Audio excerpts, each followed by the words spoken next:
Hey guys, Mr. Osborne here. I'm sitting in my family room where we watch TV and eat and do everything at our house.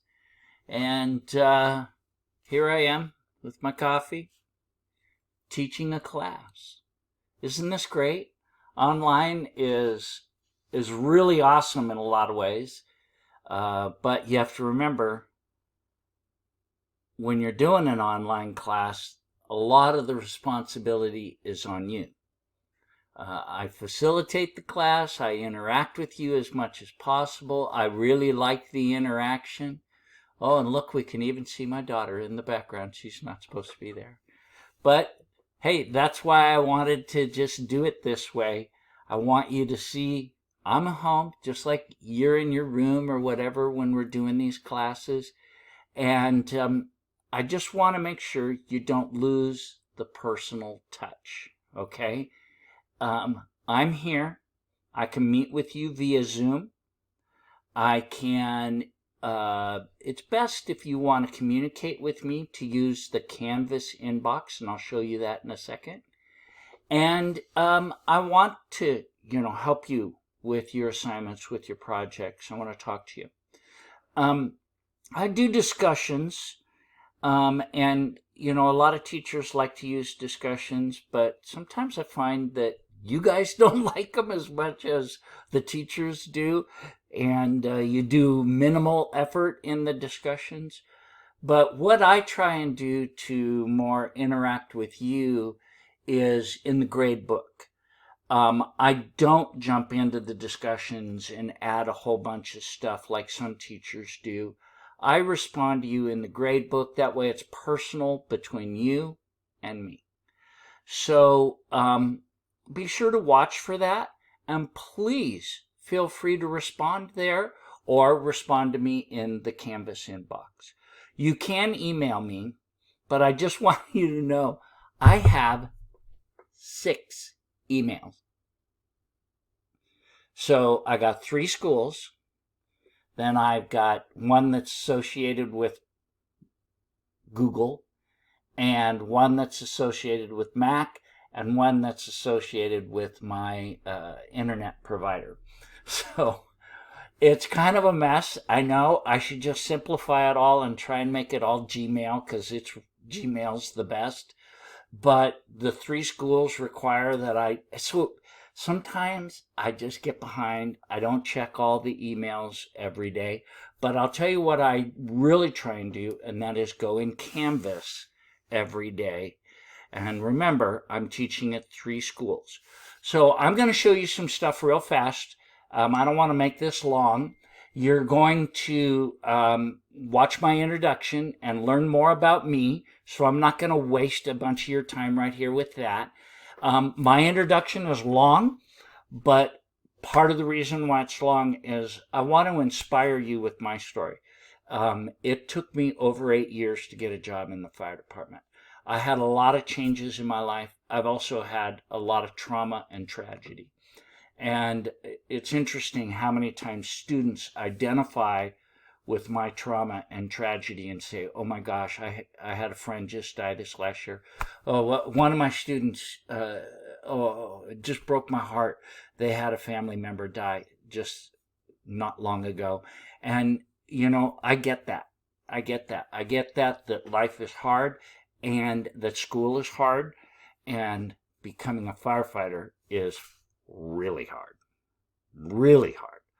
So know that my introduction, you really need to watch it and then respond in the introduction discussion. So don't just introduce yourself, but also respond to my video. And you'll see that in the introduction assignment instructions.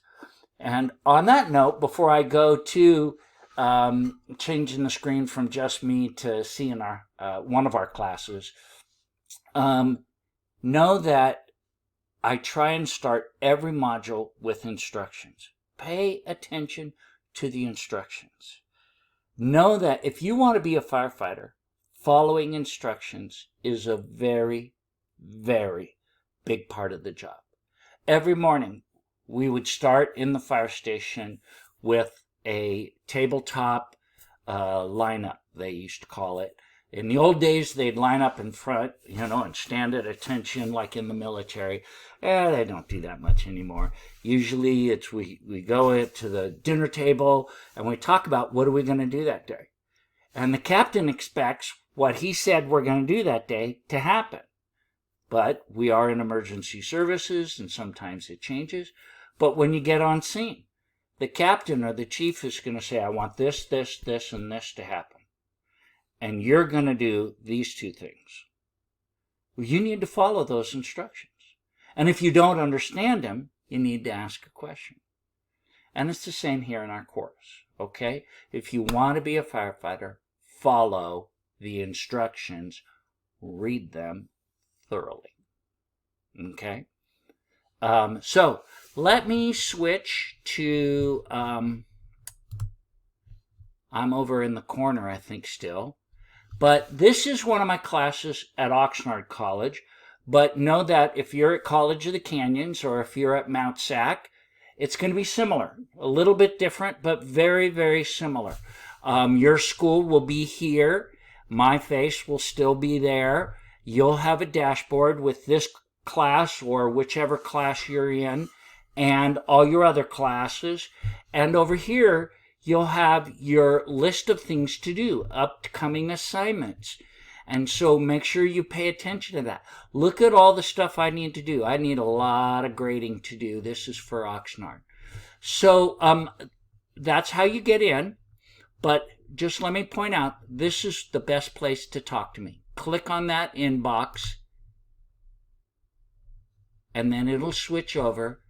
And you click on compose a new message, and it's like sending an email or a text. It's very simple, and you can do that, and that's the best way to communicate with me. Okay, so let me go in just one class, and I want to point out a few things. This is the home page, and in every home page there's announcements, and you need to pay attention to the announcements. A lot of times if I change an assignment, or usually if I change a due date, it's later. I give extra time or whatever. Or maybe somebody pointed out to me, I've got a mistake in the assignment or a typo or whatever. Well, I'll let you all know about that right here. Recently with one of the quizzes in another class, somebody sent me a message and I realized it was a dumb question. It didn't apply anymore to that class. So I just gave everybody points on it and then later on removed it from future classes. Here's your syllabus, okay? It's right here, but also on the home page there are links to your syllabus and the welcome letter, okay? And for those of you who don't have Word yet, here's syllabus PDF form that you can download. And here's a schedule only. If you want to download that and type, it's all typed out, print it, put it near your computer, and that'll help you stay on task. Most important thing, I just want to point out this. So I have a more detailed how to use Canvas in this class, important Canvas info, and then introductions and first week instructions. Now, I'm doing this video for Oxnard 1 week late. I should have had this already up, but it all still applies. And some of you have skipped this stuff. You didn't look at all of this, but you should go to Getting Started Instructions. And here you'll have the welcome letter, the syllabus, a link to the quiz about them. You might not be able to jump right to that because I'm going to show you in a second. And then start working on Module 1. Well, the one thing that might, if we were in student view, let me switch to that, see if it changes it too much.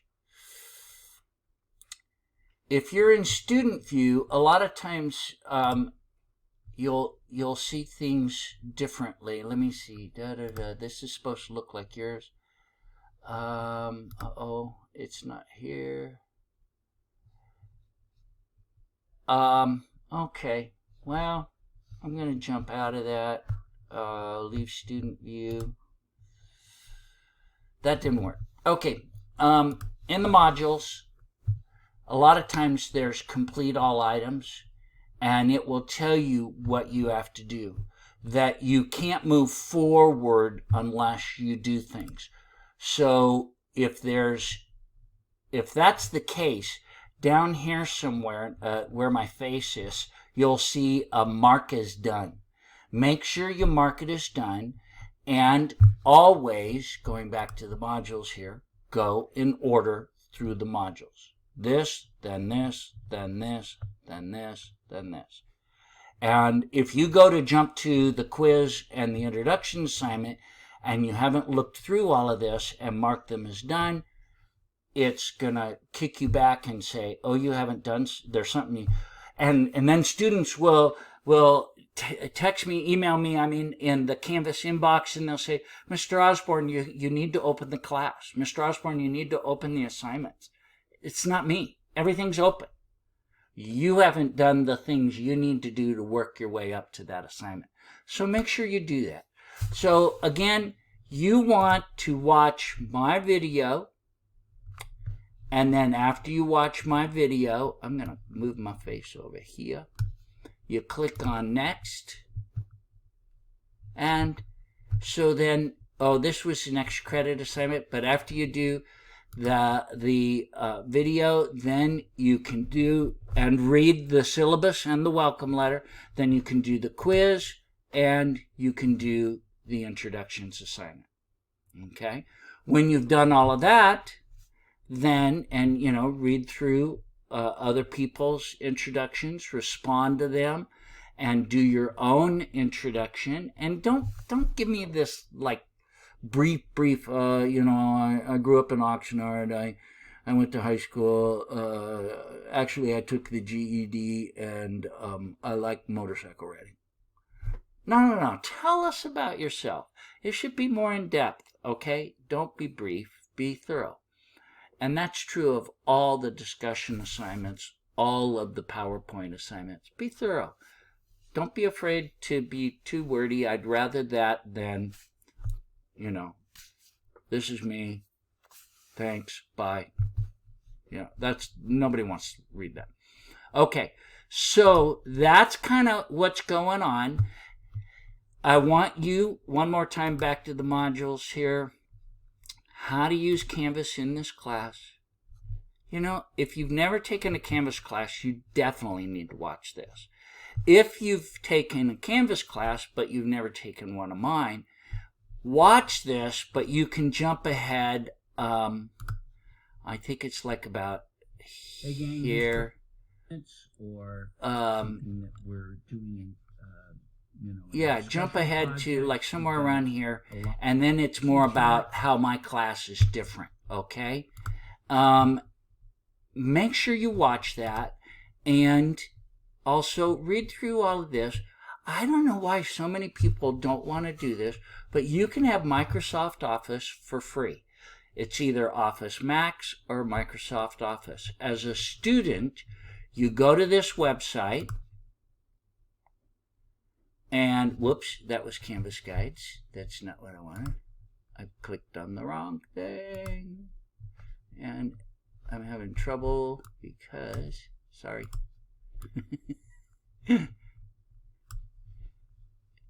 Microsoft Office for Students. You click here, and guess what? You put in your school email address here, click on Get Started, and they're going to send a link to your email, your school email, on how to download Office 365 for free. You get PowerPoint, Excel, Word, all of that for free as long as you're a student. So if you don't have that, sign up for it. It doesn't matter if you have a Mac or if you have something that's Windows-based. Either one, it's going to work. It'll direct you to the right one, and you'll have a lot less trouble with turning in assignments. If you have a Mac like me, I'm a Mac guy. everything I have is Apple based. If you turn things in that were made in a Mac using Pages, Keynote, or even a screenshot, and you go to turn it in, I won't be able to see it because Canvas does not support, I'm going to go back to me. Canvas does not support Mac. I guess somebody at Canvas doesn't like Apple. So you can export from Pages and export and say, save it in a Word file format. Same with your PowerPoint. If you do it in Keynote, you can export it and say, export it as a PowerPoint format. You can do that, or you can get these applications for free. Why not do that? And then lastly, with screenshots, if you do it on your iPhone or an iMac or an iPad, it's going to save it as an HEIC file, and those don't work in Canvas. So you need to switch it to a JPEG or a PDF, and then you can turn it in. One last thing. It's in this information about, what you need to know in the welcome letter. But if you do get Word and PowerPoint and all that, and you download it to your computer, and it's from Ventura or Mount Sac or COC, it automatically wants to save all files to the school's drive. So when you go to save things, make sure you click on the box of where you're saving it to and put it on your desktop, or maybe you made a document file for this class or whatever, depending on how organized you are. Put it into your computer, not into the school's big drive, because you go to turn it in and I can't see it again. You did all the work, but I can't grade it. So make sure you save it to your computer, then upload it from your computer into Canvas. Hey, I hope you have a great time. Fire 5, guys, Fire FT 105, Fire Behavior. Oxnard, you guys, I don't teach this class down there. Captain Kearns does. But at Mount Sac and at COC, I teach the Fire Behavior course. It's become quite sciencey, and we're going to go through the book and do our best with that. But know that I'm going to try as much as possible to give you information that's a little bit more applicational and less science and chemistry. I'm actually working on changing to not having to buy a textbook anymore. But for now, you do. For now, you do. So unless you see something in the class that says you don't need to buy a textbook, all the materials you need are here, you still need to buy the textbook. And for this year, for Fire Behavior, everybody needs to get the textbook by, I believe his name is Richard Gann. So, hey, that's a quick introduction. It was longer than it should have been. You'll find that that is the case with me quite often. But I have a lot to say, and I want to be thorough, and I want to make sure that you have a great experience here, and that we get to know each other, even though you're sitting in your bedroom, and you might be in your jammies, and I'm sitting here with my coffee in my family room, and my family's waiting for me to take them out to lunch. But this is what's great about online, is we don't have to drive to school. We don't have to change I didn't even shave today. So I would definitely shave if I was teaching a class in person. So it's convenient. But remember, it's not always easier. You still need to do the work. Be thorough. Finish all your assignments. Look, everybody that does all the assignments in my classes gets either a B or an A. Do the work, you'll get the grade. But it's the ones that get behind, forget things, don't do the work. They're the ones that get C's, D's, and sometimes even F's. I hate to give F's. I know you want to be a firefighter. You have a dream. I want that dream to come true. So again, this is Mr. Osborne signing off, and I'm going to put this in all of my classes. So like I said, even though I used Oxnard as an example, Mount Sac, COC, it's the same. It's very, very similar. So have a great semester, and make sure to contact me with any questions. Have a great day.